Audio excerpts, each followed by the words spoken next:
Hi everyone, I'm Semaganda Joseph. Thanks once again for joining us on our YouTube channel. Today I will be discussing how we feed our goats on zero grazing. We are in a rainy season and where our grazing area is in a swampy area. So we have experienced a lot of floods in the area. As you can see, right there we are still in a dry spell, but right now we are in a wet season. So it's very hard to graze your goats from there. We had started experiencing some foot rot, which is very bad for our goats, and again they had started limping. In a wet season, the bacteria and viruses, most especially in swampy area, they multiply so fast. So you had even started experiencing some diarrhea, foot rot, our goats started limping. So what we have been doing semi-intensive system of grazing at our farm. So we decided let us go zero grazing totally. So I'm going to be showing you how we feed our goats on zero grazing. We have just started, now it's 2 weeks, but it's working well, as you will be seeing. So you can see our area, part of it is swampy. You can't graze in a rainy season in a swampy area. So what do we feed our animal? First of all, we grow our own Chorus Guyana. So we store it properly in a form of hay. As you can see, we have a chaff cutter, and besides, I recommend all goat farmers to use a chaff cutter because goats in nature are very picky. So it's not good to use a shredder because the shredder doesn't cut the grasses as well as a chaff cutter. So where you see now we are chopping Chorus Guyana hay. We also chop alfalfa hay because we also have alfalfa at our farm. So we cut it into smaller pieces, as you can see, so that they can easily pick them and eat them with low wastage, as you can see in the video. And again, we also chop some Napier pak chong, and we also have spent grain or blue wise waste, and we also have molasses.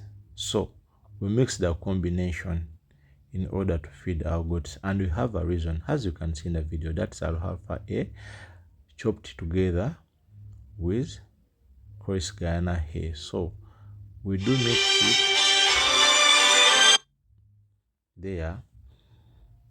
We mix it together, mix alfalfa hay and Chorus Guyana hay. We mix them together, and then we add the molasses, and we also add the brewer's waste or spent grain together.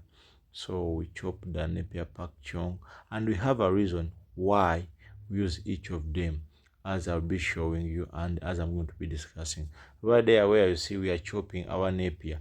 Napier is very good, and when you have a chaff cutter, it cuts it into smaller pieces which can easily be eaten by those goats with minimum wastage, because we have to also consider wastage of feed. So we use a chaff cutter.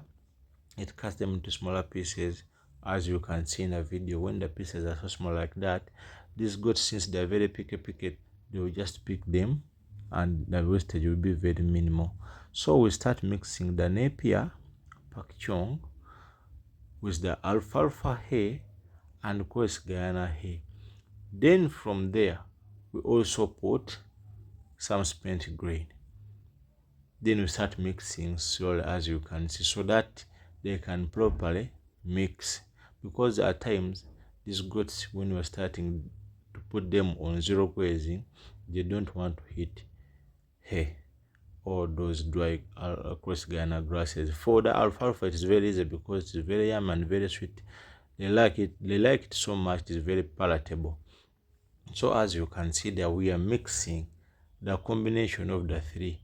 We also have silage, but we have stored it for future use. So what are we doing? We are mixing the Napier pak chong, the alfalfa hay, and the Chorus Guyana hay. So you have to mix them properly. Then we also power some diluted molasses. We get like 1 liter and we mix it in a jelly can to increase on the scent and also fermentation. So that's what we do, and we make a combination. It will be so hard for the goat to only select the fresh one because they love eating fresh napier. But when you mix it like that and you put it in the feed troughs, it will be so hard for them to pick one. That's why you make it throughout, and we make sure it is well mixed. May take it to be like that's spent grain or brewer's waste, call it a chikanja. So we mix it together because it has very many values. Why do we put the spent grain or brewer's waste? First of all, that brewer's waste just is a byproduct of brewery, consisting of the spent grains left after the production of beer and other malt products. It has high nutritional value.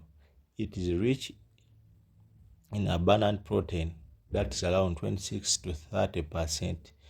That's a lot, with good physical chemical properties and nutritional benefits. Brewer's spent grain is mainly composed of 4 proteins, including hordein, gluten, gluburine, and albumin. Smaller amount of brewer's grain, that's 5-6% DM, confirm major benefits on the gross performance and overall health of the animals. That's why we include in the spent grain, because you have to balance between carbohydrates, which are energy giving foods, and the proteins, which are bodybuilding foods. Say, Chris Ghana hold that hay, grass hay is like posho, and then the alfalfa is like the beans. When you combine the two beans and posho, you can have your animals in good health. So we mix in the spent grain because it provides 26 to 30% of protein. So your animals will be able to gain weight very soon. So why do we include the alfalfa or chorus hay? Alfalfa will supply a wide variety of vitamins and minerals with plenty of proteins. And then small ruminants, sheep and goats, they need hay even if you want or not. Why? Because when animals hit hay, they regurgitate up and chew on it. And when they chew, they do lots of saliva. This saliva has a high pH, and this really helps the animal's stomach from becoming too acidic. Without cud chewing process, the animal will go into what we refer to as metabolic acidosis. The animal's entire system will become too acidic and finally kill both microbes and the animal. Or if we don't give your animals hay, the microbes in the stomach of that animal will die, and eventually your animal will die. So that's why you make sure, since they are on zero grazing, you provide them with hay. So any farm on zero grazing, you must have hay. Any small ruminant must feed hay since they have 4 stomachs: the omazam, abomazam, rumen, and reticulum. Inside the stomach chambers, there are microbes, and these microbes ferment feeds that the animal eat, and they produce things like short-chain fatty acids, which the animal use to maintain energy and swiftness. And these animals can't eat hay so fast as you can see. And goats in nature need smaller, more frequent meals to help maintain rumen health and prevent ruminal acidosis, a potentially deadly condition. Always separate goats based on production stage, that's growing, or winners, pregnant, lactating, in order to allow time to consume an increased volume of feed without competition. And more so, you provide the more feed troughs so that when it is knocked on this feed trough, it can run to the other and it feeds. We also put their molasses on our feeds. Why? Because feeding or mixing molasses in feeds for the animals will improve digestion of the animal and also digestion of pastures or hay. So molasses increase milk production in case you have lactating goats or expecting those.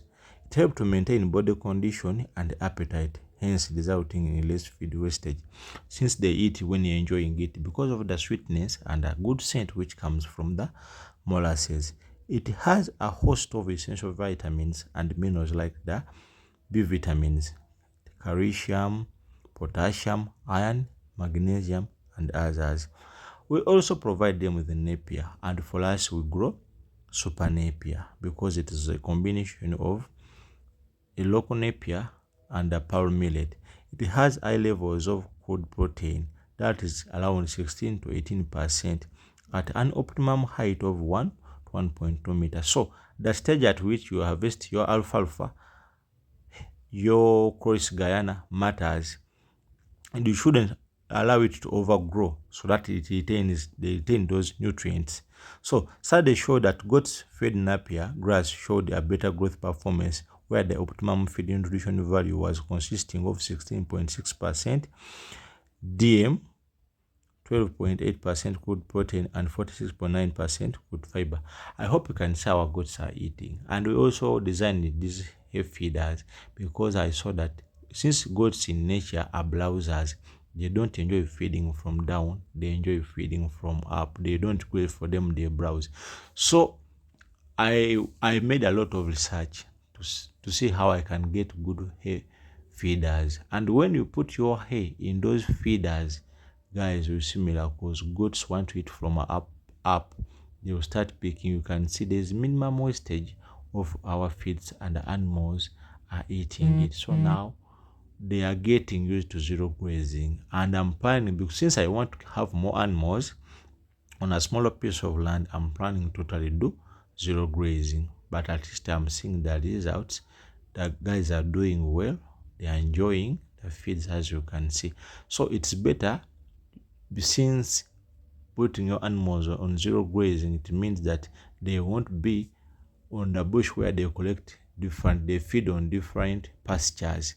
It's good to provide them with at least spent grain. If you don't have spent grain, you can use like soya, you can use like maize bran, rice bran, wheat bran is the best if you can get that access, because you have to provide them with all the necessary nutrients which they would have gotten by themselves. And also you have to put their some mineral blocks, because they supplement. Some minerals are not there in some of the pastures or in your location, so it's necessary to provide them. And then you have to put their 24 access to clean water.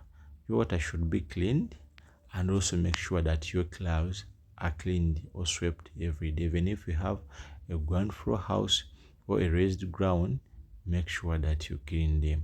So this is how we feed our animals. We mix, as I've shown you, Napier Pakchong, Croix Guyana, alfalfa hay, spent grain, molasses, and then we give them. But at least I can see there's a very big improvement. We have been attacked, as you know, how the rainy season or the wet season affects.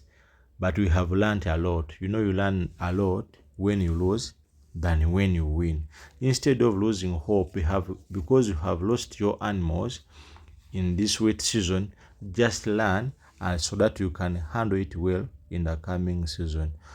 Always remember that to get lost is run away. So you always learn a lot when you lose than when you win. We have learned a lot. We have adjusted because we want to be successful in life. Never excuse yourself to be a failure, no matter how hard it will be. As long as you know that your project has a lot of meaning, give it time. Keep learning. Never stop learning, because this will never stop teaching. That's why I always make research. I don't know a lot, but what I know, I share it with you. So guys, please remember to subscribe my YouTube channel. You can leave a comment, or you can advise me more. I'm ready to learn from you guys. I've shared what I have with you. May God bless you, and I wish you a Merry Christmas and a Happy New Year, guys. Thank you so much for making me dream in these first 6 months of mine, when I have just opened up my YouTube channel. Guys have supported me. I have 2.5k subscribers. You have made me dream, and now I am dreaming bigger. Thank you guys for making me laugh. Thank you so much. Always be part of your project. Hygiene is key. Make sure you also encourage your workers to work hard. I love you so much. Thank you for making me dream. BGM Animal Breeding Farm and our YouTube channel is growing. Please, if you're new here, make it a point to subscribe. help me grow my YouTube channel to 3K now, because we're on 2.5. Want to reach 3K subscribers. May God bless you.